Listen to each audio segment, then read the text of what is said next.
इसहाक डार साहब की भी एक बड़ी मुलाकात हो गई मार्को रूबियो से, और उसके बाद उन्होंने इंटरव्यू भी दिया एक थिंक टैंक को जिसका बड़ा चर्चा है। उसमें उन्होंने बहुत सी बातें अमेरिका पाकिस्तान रिलेशनशिप के पॉइंट ऑफ व्यू से कही हैं। कल मैंने आपसे जब सवाल किया कि फेरिस क्या होगा, तो जवाब में आपने सबसे पहले टैरिफ और ट्रेड की ही बात की। तो जो हेडलाइन बनी है खबरों में वो यही है कि पाकिस्तान अब एड नहीं बल्कि ट्रेड को फोकियत देगा। तो सेठ साहब, क्या नताइज आने वाले दिनों में हो सकते हैं? क्योंकि इसहाक डार साहब इतने कॉन्फिडेंट हैं, वो कह रहे हैं कि ये जो ट्रेड डील है ये अब महीनों की नहीं, हफ्तों की नहीं, दिनों की बात है। देखिए, बड़ा अच्छा ही बात है ना, बड़ी मेहनत की है पाकिस्तानियों ने, कमीशन बनाया, पूरी इसको एग्जामिन किया, रातों रात किया। इंडिया तो अभी समझ ही नहीं आ रही इंडियंस को हमने करना क्या है। हाँ। कभी आते हैं कभी जाते हैं, उनको तो पता ही नहीं है कि उन्होंने होमवर्क ही नहीं किया हुआ। उनका तो ख्याल था कि बात ही कोई नहीं है। हाँ। और हमने फौरन जल्दी से जाके होमवर्क कर लिया। अच्छा, एक और भी बात है ना, हमारा जो ट्रेड, हमारे छोटा तजारत है ना अमेरिका के साथ, लंबी चौड़ी नहीं है। इंडिया की तो बहुत बड़ी है। हाँ। तो इसलिए इंडिया के लिए होमवर्क भी बड़ा मुश्किल है। कितने आइटम्स हैं, कितने, हमारे लिए इतने आइटम्स भी नहीं है। 8-10 आइटम है जो ज्यादा हम एक्सपोर्ट करते हैं, और ये अमेरिका से इतने आइटम्स भी नहीं है जो हम इंपोर्ट करते हैं। मगर इंडिया तो बहुत बड़ी तजारत है विद अमेरिका। तो इसलिए आई थिंक हमारे लिए आसान था, और हमने फोकस भी इसके ऊपर किया, बिकॉज हमें पता था कि ये अमेरिका वाली बात बड़ी क्रिटिकल है, और अभी करें जबकि तल्लुकात अच्छे हैं और डोनाल्ड ट्रंप हमारी तारीफ कर रहा है। तो इसलिए मेरा ख्याल है ये पूरी तैयारी इन्होंने की भी थी, मोटी मोटी बात थी, इन्होंने कर दी जाके। और मुझे लगता है ऐसा ही है कि इन्होंने जो कंसेशन देनी थी डोनाल्ड ट्रंप को खुश करने के लिए वो इन्होंने दे दी है, और बाकी अल्लाह खैर सल्लाह। तो वेल डन डार साहब, वेल डन। लेकिन इतना सरेंडर तो नहीं कर देगा पाकिस्तान इंडोनेशिया की तरह के अपने ही इंटरेस्ट को भूल जाए? नहीं, ऐसी कोई बात नहीं है। देखिए, थोड़ी बहुत रिडक्शन करने से हमें कोई खास फर्क नहीं पड़ेगा हमारी। देखिए, रिडक्शन का मतलब क्या है? रिडक्शन का ये मतलब है कि जो अमेरिका से सामान आना है हमारे यहाँ, उसके ऊपर ड्यूटियां कम हो जाएगी। अच्छा। ठीक। अच्छा, मगर क्योंकि हम इंपोर्ट नहीं है अमेरिका से, इतनी लंबी चौड़ी इंपोर्ट नहीं है, तो थोड़ी बहुत ड्यूटियां कम भी हो जाती है, तो सो व्हाट, तो इतना ट्रेड इम्बैलेंस नहीं होगा। वेयर एज अगर हमारे ऊपर वो ड्यूटी जो है वो कम ना करते या बढ़ा देते, तो हमारे तो बहुत नुकसान हो जाना था। We are so critically dependent on our exports. तो इसलिए that is the situation. So I think we have done a good job and well done. क्या हसन बाजवा साहब आफिया सिद्दीकी के बारे में क्या जानना चाहते हैं ऑस्ट्रेलिया से? सैदी साहब, ये डॉक्टर आफिया सिद्दीकी का मामला अब दोबारा फ्रंट पे आ गया है इसहाक डार साहब के बयान से इन अमेरिका। तो ये डॉक्टर आफिया सिद्दीकी के बारे में कुछ बताइए कि रियलिटी है क्या? क्योंकि ऑनलाइन बड़ी इन्फॉर्मेशन मिलती है उनकी पर्सनल लाइफ से भी, कैसे उन्होंने छोड़ा अपने हस्बैंड को, बच्चों को, जहाज पे गई, पढ़ी लिखी खातून। फिर उसके बाद इनके ऊपर जो चार्जेस अमेरिका में लगे वो टेररिज्म चार्जेस भी लगे और क्रिमिनल चार्जेस भी लगे। जो इनको कन्विक्शन हुई, किसी टेररिज्म चार्ज पे कन्विक्शन नहीं हुई। कन्विक्शन जो 4 काउंट में हुई वो क्रिमिनल के थे। तो इसके बारे में कुछ बताइएगा कि रियलिटी है क्या, और क्या ऐसी वजह थी कि 86 इयर्स की कैद इनको दी गई उधर अमेरिका में, और क्यों इतनी हाई प्रोफाइल केस है? कोई और क्यों नहीं ऐसा केस बन सका? ये ही क्यों बनी? ठीक है, मैं आपको बहुत मुख्तसर ब्रीफ दे देता हूँ, बाकी आप जाके ऑनलाइन चेक कर लीजिएगा।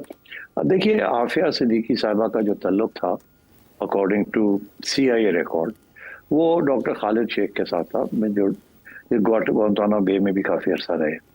और खालिद शेख के साथ वो था, और ये MIT में थी, शादीशुदा थी, बच्चे थे, और ये इन्वॉल्व हो गई थी अलकायदा के साथ as a supporter and also helper. उसके सिलसिले में फिर इन्होंने नौकरी छोड़ के ये वापस पाकिस्तान आ गई, क्योंकि यहाँ से उनका अलकायदा का ऑपरेशंस हो रहे थे, और यहाँ आके she was acting as a go between and acting as a supplier. अच्छा, उस सिलसिले में CIA जो थी, उसको पता चला कि एक आफिया सिद्दीकी हैं जो कि ये काम कर रही हैं, जबकि उन्होंने गुआंतानामो बे में बहुत से लोगों को इंटरोगेट किया, तो ये पता चला। तो वो फिर पाकिस्तानी इंटेलिजेंस के साथ मिलके इसको तलाश करने पाकिस्तान उनकी टीम आई। यहाँ उन्होंने इसको लोकेट कर लिया। ये पहले इस्लामाबाद में थी, फिर ये कराची चली गई, और वहाँ इनकी रिहाइश थी, और उसको लोकेट कर लिया। ये कोई 2003 की बात है। और उसके बाद क्या हुआ कि एक दिन ये गायब हो गई अपने बच्चों के साथ कराची से, और शक ये था कि शायद इसको CIA और हमारी इंटेलिजेंस एजेंसी ने मिलकर इसको उठा लिया और इसको हैंड ओवर कर दिया टू CIA। उसके बाद ये कुछ अरसा नजर नहीं आई, और फिर एकदम पता ये चला कि ये CIA की कस्टडी में थे, इनको अफगानिस्तान ले गए थे, वहाँ इसकी तफ्तीश वगैरह हुई, और वहाँ CIA ने इनको कन्विंस किया कि आप डबल एजेंट बन जाए, आप अलकायदा इन्फिल्ट्रेट, आपके तो है तल्लुकात, तो आप हमारी तरफ से आप डबल एजेंट बन के इन्फिल्ट्रेटेड हैं आप, तो हमें इंफॉर्मेशन दें। तो इसने अपनी जान छुड़ाई ये बात मान के कि ठीक है मैं डबल एजेंट बन जाती, और ये फिर इनको रिलीज कर दिया गया। मगर जब इनको रिलीज किया गया तो ये अपने वादे पे ना उतरी, और ये इन्होंने कोई डबल एजेंसी नहीं की, और इन्होंने इनफैक्ट अलकायदा को इंफॉर्मेशन देनी शुरू। तो एक दिन ये काबुल में इनको इन्होंने CIA ने फिर पकड़ लिया और कहा कि तुम कहाँ गायब होगी, तुमने हमारे से रब्ता ही कोई नहीं किया। और जब उस इंटेरोगेशन हो रही थी इसकी भाई क्या हुआ, तो इसने अकॉर्डिंग टू द रिकॉर्ड इसने वहाँ CIA एजेंट्स की कुछ राइफल्स पड़ी हुई थी जमीन पे और वो इंटरोगेट कर रही थी। इसने जल्दी से एक राइफल उठा के और फायर मारने की कोशिश की, और वो फायर जो था अफरा तफरी में एक एजेंट के किसी टांग वांग में लग गया। उन्होंने इसको पकड़ लिया और फिर इन्होंने इसको माफ नहीं किया, और वो वहां से इनकी कहानी शुरू होती है। अब बात यह है कि ये तो वो प्रूव नहीं कर सके कि ये टेररिस्ट थी, बिकॉज अगर टेररिस्ट ये कहते तो फिर ये भी बताना पड़ता कि हमारे लिए भी काम कर रही थी या हमने इसको रिक्रूट किया था। तो इसलिए वो टेररिज्म का चार्ज CIA ने नहीं लगाया, और फिर टेररिज्म के लिए कोई एविडेंस भी चाहिए होती है कि इसके पास से ये बारूद मिला, ये हुआ, वो नहीं हुआ, तो ये बड़ा प्रॉब्लमेटिक था उनके लिए।